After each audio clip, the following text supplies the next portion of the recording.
किसी सभा में राजा दक्ष को भगवान शिव ने सम्मान नहीं किया। इस कारण से उन्होंने अपना बदला लेने के कारण राजा दक्ष ने अपने यहां एक आयोजन रखा है, एक यज्ञ रखी और इसमें सबको बुलाया, लेकिन भगवान शिव को आमंत्रित नहीं किया।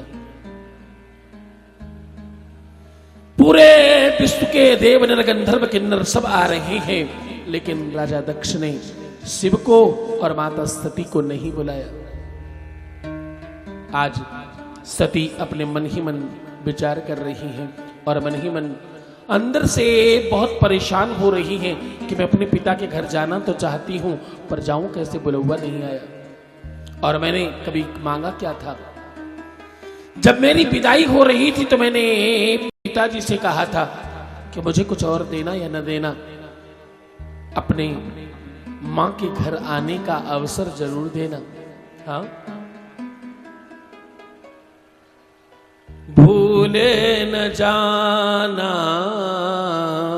माता सती ने अपने पिता से विदाई के समय कहा था, बोले भूले न जाना फिर भी बुलाना, इतनी सी विनती हमारी, चले जाएंगे हम पिया जी के संग,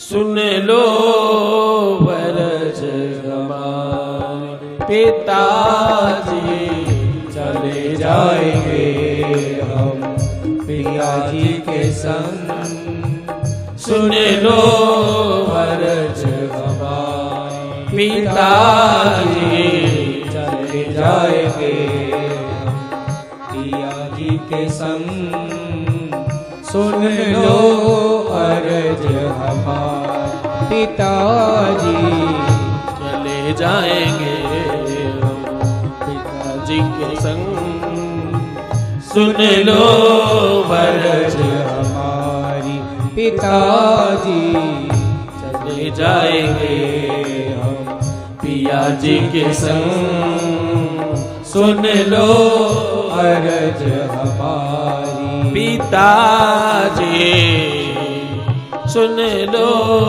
अर्ज हमारी। मैंने इतना ही तो मांगा था, इतनी तो बात कही थी, और पिताजी ने ये भी बात नहीं मानी।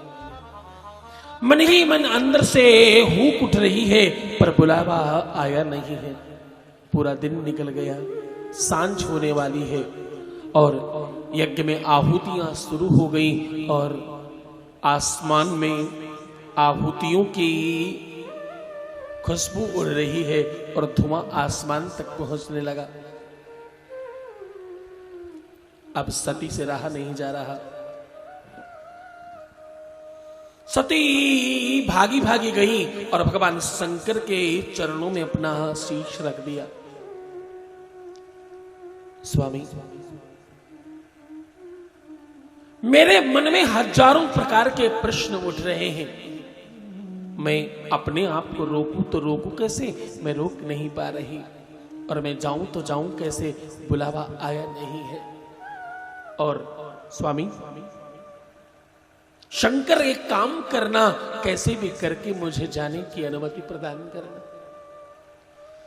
मेरे विवाह के बाद पहला अवसर आया है जब मैं अपने घर जा सकती हूं, और मुझे जाने का अवसर मिल रहा, लेकिन कोई बुलाने आया नहीं है। अपने घर जाने के लिए क्या बुलाने की आवश्यकता है शंकर? मेरे नाथ, तुम बस आदेश करो कि मैं आनंद से जा सकूं। भगवान शिव ने कहा, देवी, बिना बुलाए किसी के घर नहीं जाना चाहिए। बिना बुलाए जाकर सम्मान नहीं मिलता देवी। बोले किसी के घर जाओ और वो तुम्हें आदर सम्मान से ना देखे, ऐसा अच्छा नहीं होता। बोले आवत ही हर से नहीं, आवत ही हर से नहीं, और मन में नहीं स्नेह, तुलसे तहां न जाए, चाहे कंचन बरसे में। वहां नहीं जाना चाहिए देवी। भगवान शिव ने बहुत समझाया, लेकिन प्रबल कांति तब आ गई जब सती ने भगवान शिव का हाथ पकड़कर अपने माथे पर रखते हुए कहा, स्वामी तुम्हें मेरी सौगंध है, मना न करना। मेरी आखिरी इच्छा समझकर पूरी कर देना। मैं अपने जीवन में कभी तुमसे कुछ और नहीं मांगूंगी। ये मेरी आखिरी इच्छा, ऐसा समझना। और नाथ मुझसे ऐसे ही प्रेम बनाए रखना। भगवान शिव ने बिना मन से सती से कहा, देवी तुम्हारी जैसी इच्छा हो तुम वो करो। मैं तुम्हारे प्रेम के वशीभूत होकर कह रहा हूं चली जाओ। मेरा मन तो बिल्कुल नहीं है सती। माता सती तैयार होकर एक दिव्य परात में थाली में साकल्य लेकर अपने मायके की तरफ जा रही है। और चलते समय कहा, शिव मेरे नाथ मैं स्वयं तो जा रही हूं, लेकिन तुम्हारे किसी गण को भी नहीं ले जा रही। क्यों? क्योंकि बुलावा आया नहीं है। मेरे ससुराल से कोई जाएगा नहीं। जब वो बुलावा भेजेंगे तभी कोई जाएगा। मैं उनके घर की हूं, इसलिए जा रही हूं। माता सती साकल्य लेकर, पूजन की सामग्री लेकर दक्ष की नगरी में पहुंची। द्वार पर किसी ने बहुत अच्छी तरीके से स्वागत नहीं किया इनका। अंदर जाकर साकल्य की परात थाली साइड में रखा और मां के गले से लग गई। माता के कंठ से लगकर बहुत स्नेह किया और बोली, मां ऐसा कैसे करते हो तुम लोग? हाँ, इतना बड़ा आयोजन हो रहा है और मुझे तुमने बुलाया तक नहीं। मां सब समझती है। मां ने कहा, बेटी तुझे नहीं आना चाहिए था। ये कोई यज्ञ वगैरह नहीं है। ये तो तेरे पिता ने तेरे पति से बदला लेने के लिए, प्रतिशोध की अग्नि में जलते हुए उन्होंने इसके लिए किया। और तू समझती नहीं है बेटी, तुझे नहीं आना चाहिए था। अरे मां तुम क्या कहती हो? तुम कुछ भी बोलती रहती हो। तुम शांत रहो, मैं यज्ञ का दर्शन करके आती हूं। सांझ हो रही है। साकल्य की थाली उठाई और यज्ञ मंडप की तरफ चली। अब प्रबल क्रांति आई। जैसे जैसे सती के कदम यज्ञ कुंड की तरफ बढ़ रहे हैं, वैसे वैसे मानो समय की गति रुक रही है और समय की सुई स्तब्ध हो रही है। यज्ञ मंडप में सती ने प्रवेश किया। जैसे ही यज्ञ मंडप के अंदर सती पहुंची, उन्होंने देखा सामने दाहिनी तरफ, बाईं तरफ और पीछे की तरफ चारों तरफ घूम घूम कर देख रही हैं। भगवान शंकर का स्थान नहीं है। सारे देवताओं का स्थान है, लेकिन भगवान शंकर का स्थान नहीं है। अब सती आश्चर्य में है और सती को मानो किसी ने बिल्कुल आग पर खड़ा कर दिया हो, इस प्रकार से सती क्रोध में आ गई। सती जहां खड़ी हैं, बीच में हवन कुंड चल रहा है और उसके दूसरी तरफ राजा दक्ष खड़े।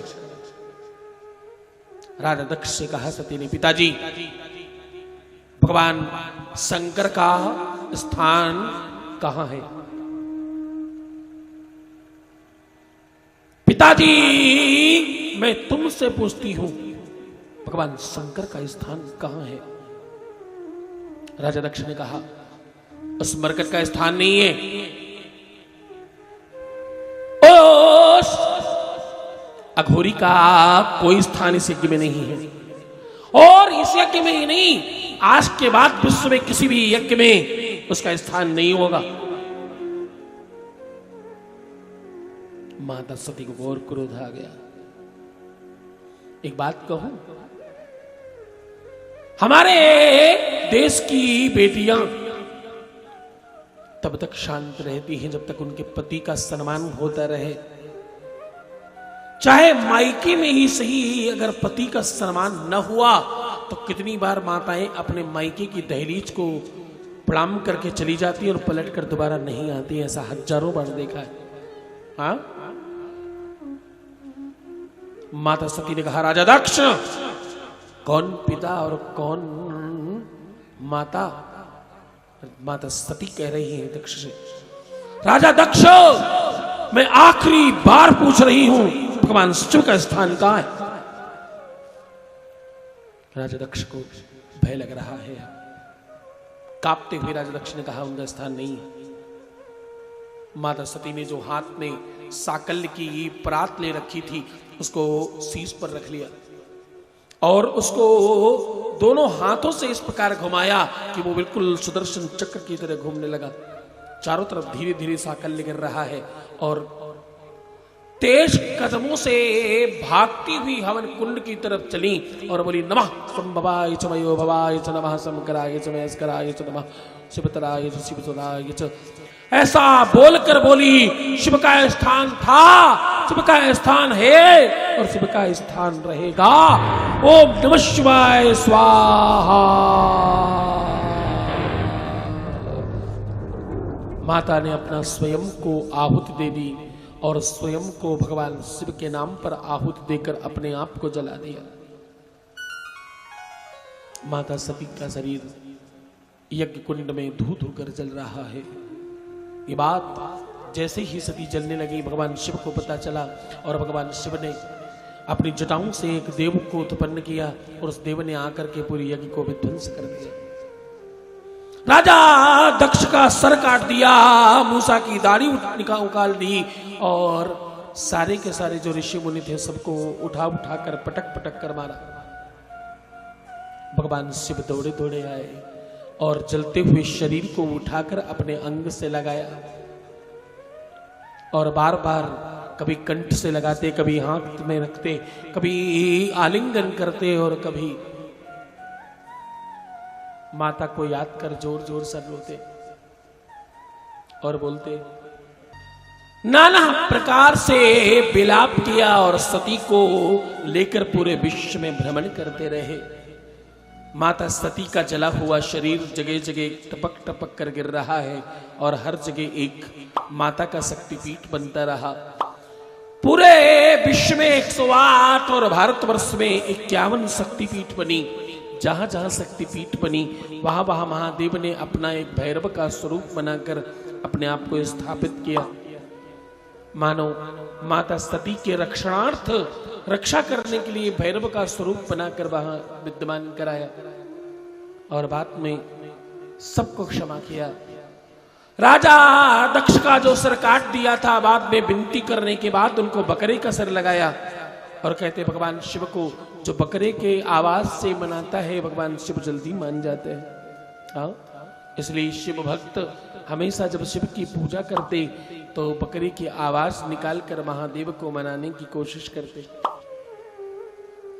कालांतर तक महादेव इसी तरह से भ्रमण करते रहे और बाद में शमशान में जाकर के निवास किया। हर जलती हुई चिता में माता सती का दर्शन करने लगे और हर चिता से उठाकर भस्म को अपने शरीर में लगाने लग गए। कालांतर तक महादेव ने अपने शरीर पर जल नहीं गिराया, इसलिए एक स्वरूप उनका अवघड़ का हुआ, अघोर का हुआ। सूत जी महाराज कहते हैं, सौनकादिक ऋषियों, महादेव के जीवन में ये संकट आया इसलिए वो हर तरह के संकटों को समझते हैं और उसका समाधान के लिए हमेशा आशीष देते रहते हैं।